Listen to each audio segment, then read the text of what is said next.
Rob Schneider, what has he got to say? I know this guy's got a big heart. I saw him on Glenn Beck about to cry, wearing a hat. I don't have that clip, but they're just looking like two very stressed out rich men about how bad things are going. But he's famous. He ate an apple on Saturday night. No, that's Chris Kattarn. He gave Adam Sandler water. He carried water for Adam Sandler. What a lucky break that would be. God, I would love to be a fucking lackey to Adam Sandler. This is obviously a day before the Republican debate. I bookmarked this a while back. Left livid, their cultural monopoly is over. That's the Chiron. This is on Fox News. He's with Laura Ingraham, the lady who did the Nazi salute at the 2008 Republican convention. She straight up does that. Or at least it seems like it. Wearing a huge old cross, though, of course. That's going to be part of the American, Christo-fascists that are seeking to take over. And it will be done through people who have rich guy collars, like Rob Schneider does in this video, however he's dressed. Okay. Oh, this is some Twitter account that says Rob Schneider tells it like it is. He always does. Smiley colon thing. We are very grateful for Rob, and he has always been very polite when I have talked to him. I have no doubt. Let's see if he's funny. Not that he's required to be funny, but he did make his bones in the world of comedy before he became a forehead model. If you get in the room, that's why it's so important to have dialogue on campus. So instead of demonizing everybody, you said, let's talk. If you have a better idea, I'm going to adjust my opinion. The idea of a belief system. That's why the woke thing is a religion, because if you dare oppose any of it or question it, you're a heretic. And that's where the canceling comes in. That's what religion is. If you oppose religion, you're called a heretic. That's the definition of a religion. That's funny. That actually is somewhat accurate. I think James Lindsay does a great job talking about that. Jeffrey Tucker. But I do think canceling comes in. I'm backing up a little bit. And that's where the canceling comes in. I think James Lindsay does a great job talking about that. Jeffrey Tucker. But I do think if you can get one-on-one with people and have conversations again, that's what's so good about the podcasts, is that you can have a long conversation. You can come on and then you realize that we're not so far apart. But, I will say those algorithms push you in your own political echo chambers because they'll keep you there as long as you can. That's right. I think when Americans can talk to each other, we realize, when there was that flood, that's like I say in my comedy special, when there was that flood in Houston and the boats were coming to rescue people on the rooftops, you know what they weren't saying? Are you a Democrat or Republican up there? This is the Republican boat. Sorry, the Democrat boat's coming soon. Doing his act. Good luck with that. It's a kayak. He just launched into his act. He even warned her. I mean, I will pull up old stand-up bits. I'm a failed stand-up comedian for sure. I have great jokes. This is like me when I suddenly announced that I will pay for your abortions. I never actually worked that one into my act, though. I did have this great bit about it. It was actually a tag onto one of my openers. He just starts doing his fucking act. For the environment. He's a Jerry Nadler fan, just like me. I agree with him. Honestly, if I got to have a conversation in person with him, I would probably first start by apologizing for making fun of him to his face. Or if I were to meet him and stuffing. I wouldn't want to be just a disrespectful dickhead. See where we could actually agree and start off with. I would be him slumming it, though. He never would. I mean, I'm such a nobody for obviously so many reasons. I do like that he just jumps into he just pulls up one of his stand-up, one of his jokes from his act. That's funny. Not so far apart. But, I will say those algorithms push you in your own political echo chamber. This is the stuff we could agree on. My algorithms push me towards lefties who are sensitive, and his algorithm pushes him towards Glenn Beck. Because they'll keep you there as long as you can. But I think when Americans can talk to each other, we realize, when there was that flood, that's like I say in my comedy special, when there was that flood in Houston and the boats were coming to rescue people on the rooftops, you know what they weren't saying? Are you a Democrat or Republican up there? This is the Republican boat. Sorry, the Democrat boat's coming soon. Good luck with that. It's a kayak. What level necromancer are you? Are you chaotic good or chaotic evil? You notice what he's talking about, though? He's talking about the Houston flooding, I think. But I think when Americans can talk to each other, we realize, when there was that flood, that's like I say in my comedy special, when there was that flood in Houston. Just trying to plug his special, too. Oh, my God, I got to go get that comedy special. That flood in Houston was a huge, huge, huge rain event. I think it was a tornado remnant, I don't remember the exact weather dynamics, but it was a big old flood. It really fucked up a lot of the Houston area. I've actually had a thought about that for a long time. Not just that, but this made me remember this though. But like when those sorts of things happens, and he's talking about how people showed up in boats to go help others, and they didn't care if they're Democrats or Republicans. So, he's talking about the human impulse to be of service to other humans, to see another human in distress and to want to do something about it and to rescue them. And if you have the ability and, take a risk to go do something, all those feel good stories of the Armada showing up, people with boats on the back of their truck, people who have their, maybe they're already there, but people doing stuff to get the old lady out of the house, get that dog that's standing on the roof, off the roof and into a boat, that whole thing. Although we absolutely do not give a shit about saving people from the governmental perspective beyond the point where it might affect their politicians locally. I'm talking about like Katrina and other events where these disasters are actually highly useful and profitable opportunities for wealthy and investors. But what he's referring to is what human beings do naturally. You have an instinct to help, and it feels really good to help people. It feels really good to burn energy, to use your own body, your own life, to take your own time and go and do something for someone who really needs some help. Except we don't apply that anywhere else in society. We do have some like tiny little dried up streams of help out there. But where do the corporations go during those events? This is a capitalism comment here. Where does capitalism go during those events? They run, man. They're the first ones out of town. You're lucky if they turn off the burners on their refineries before they fucking take off as fast as they fucking can. They have no interest in saving anybody's lives. They call their lawyers. They have meetings with their insurance adjusters at most, or they tell their, other people to do that for them. Humans, and I don't like saying this is what socialism is because that's not what socialism is, but that impulse to rush to the aid of someone else, to go rescue somebody, to go help, to be available for this attempt because people are going to need help. That's incredibly healthy. That's a wonderful thing that he's talking about. But he supports politics and he supports right-wing politicians and the conservative movement. He supports an entire mode of thinking and an entire apparatus, an entire economic system that deletes that impulse, that sees that impulse as a threat, that makes it so that we don't do economic functions based around that impulse, that really, truly healthy thing that humans have, the feeling of altruism, the fact that how good it feels to help somebody.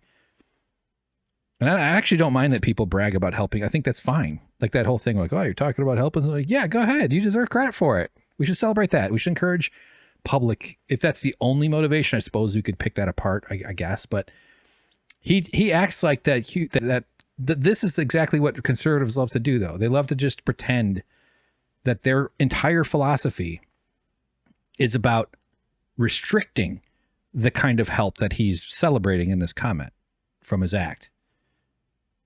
They don't want people showing up and helping and offering them money or other forms of help. I mean, I would meant to say demanding money for their help. That's what they'll allow. You'll get a bill for the ambulance. You'll get a bill for holding, like in America, they charge you money to hold your baby. They charge for it. And it varies because these hospital corporations are these demonic succubuses. I don't even know if that's right. But his entire economic philosophy is the antithesis of showing up and helping people. And we could build a world around that impulse. We could build a world around, I honestly think the whole concept of work. I can't believe I'm not even close to my other fucking one. I might just have to do two. Okay. We could build a whole concept about service and about building and strengthening community and doing so in service of others.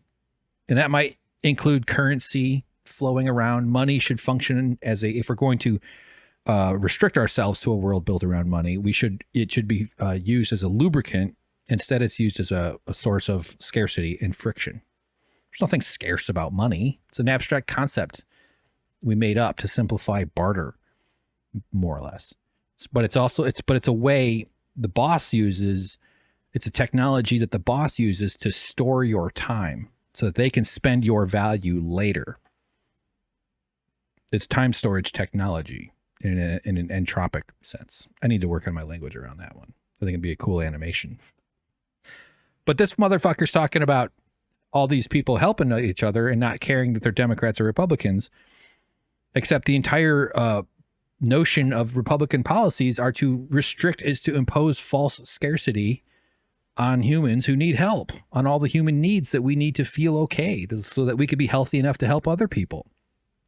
That's the entire foundation of the economy, is to impose and to enclose things humans need, and then to charge them money in order to get it. And in order to get money, you have to compel them to work. And now that, and in order to work, and now that they've made everything expensive, being alive is expensive. You're going to have to work harder. You're going to have to work more. You're going to have to show up more and more and more and more for the people in the world who have enough money for millions and millions of years. They need to be able to buy a Maserati in 20,000 years. This whole thing about Bidenomics too, which I find very entertaining, that the White House is trying to push out this narrative that Joe Biden's economy is so great. They're leaning into it. This is what they're running on. First of all, they're trying to harken back to Reaganomics. I think other phrasing, like putting the word gate at the end of something to indicate a scandal, is with omics, Reaganomics. I think there's been like Clintonomics, Bushonomics. That doesn't really work. Trumponomics. But they're leaning hard into Bidenomics because there's some indicators that's the stats, economists, stats nerds can come up with that show that things are doing okay.